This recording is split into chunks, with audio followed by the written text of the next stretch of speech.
యేసుక్రీస్తు ప్రశస్త నామములో శ్రోతలందరికీ శుభోదయం. క్రీస్తునాథుని యందు మిక్కిలి ప్రియ సహోదరి సహోదరులారా, జీవస్వరం వాక్య పరిచర్యలోనికి మీ అందరికీ స్వాగతం, సుస్వాగతం, శుభస్వాగతం. మనము నేడు మంగళవార్త కాలములోని 3వ రోజులో ఉన్నాము. ఈ 3వ రోజు తల్లి శ్రీసభ పరిశుద్ధ గ్రంథ పఠనాల నుంచి యోహాను సువిశేషము 5వ అధ్యాయము వాక్యములు 31 నుండి 36 వరకు ధ్యానించుకోవడానికి మనకు ఇస్తున్నారు.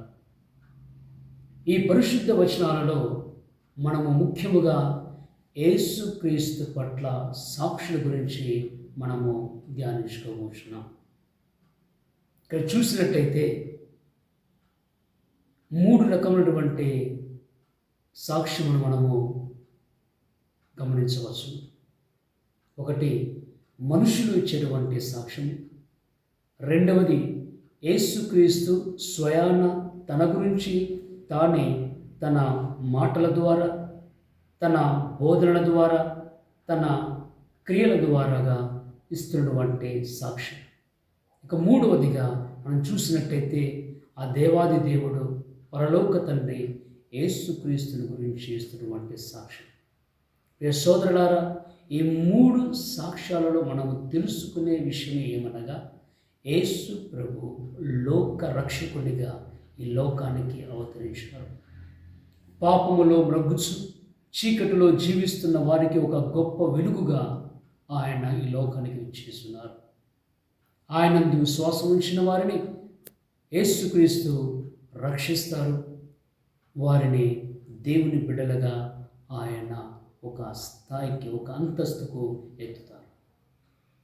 సోదరులారా, మనం చూసినట్లయితే ఏ విధంగానైతే ఈ యొక్క మంగళవార్త కాలంలో గబ్రియేలు దేవదూత మరియ తల్లికి ఒక సందేశాన్ని అందిస్తూ యేసుక్రీస్తు యొక్క జననాన్ని గురించి తెలియజేశారు, ఏ విధంగానైతే మరియ తల్లి యేసుక్రీస్తున్న గర్భములో మోసి ఈ లోకానికి తీసుకువచ్చారు, ఏ విధంగానైతే యేసుక్రీస్తు యొక్క జననమును చూసినటువంటి గొల్లలు, జ్ఞానులు లోకానికి క్రీస్తు సందేశాన్ని, ఆయన యొక్క జనన సందేశాన్ని అందించినారు, అదేవిధంగా మనమందరము కూడా క్రీస్తుకు నిజమైన సాక్షులుగా మారాలి. ఈరోజు డిసెంబర్ 3వ తారీఖు రోజు పరిశుద్ధ కథోలిక శ్రీసభలో పునీత ఫ్రాన్సిస్ జేవియర్ గారి యొక్క పండుగను కూడా కొనియాడుతున్నాం. పునీత ఫ్రాన్సిస్ జేవియర్ గారు కూడా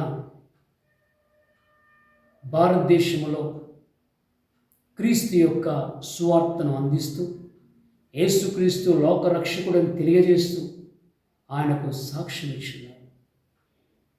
ఈరోజు అనేక మంది ఆయన యొక్క సందేశాన్ని అందుకొని క్రీస్తువులుగా, క్రీస్తు యొక్క అనుచరులుగా మారి ఉన్నారు. సో ప్రియ సోదరులారా, క్రీస్తు యొక్క జననము కొరకు, ఆయన జన్మదినము జరుపుకోవడానికి కొరకు సిద్ధపడుతున్న మనం నిజమైన యేసుక్రీస్తు యొక్క జననాన్ని మన హృదయములలోనూ, మన కుటుంబములలోనూ, మన సంఘాలలోనూ సార్థకం చేసుకుంటూ క్రీస్తు సందేశాన్ని అనేక మందికి ప్రకటించడానికి కావలసిన కృప కొరకు ప్రార్థిస్తాం. లోకరక్షకుడైన యేసుక్రీస్తు ప్రభు మనందరినీ ఆస్వాదించి మనందరినీ తన నిజ సాక్షులుగా వాడుకోమని దీవించాలని ప్రార్థిస్తాం. పిత, పుత్ర, పరిశుద్ధాత్మ నామమున ఆమేన్.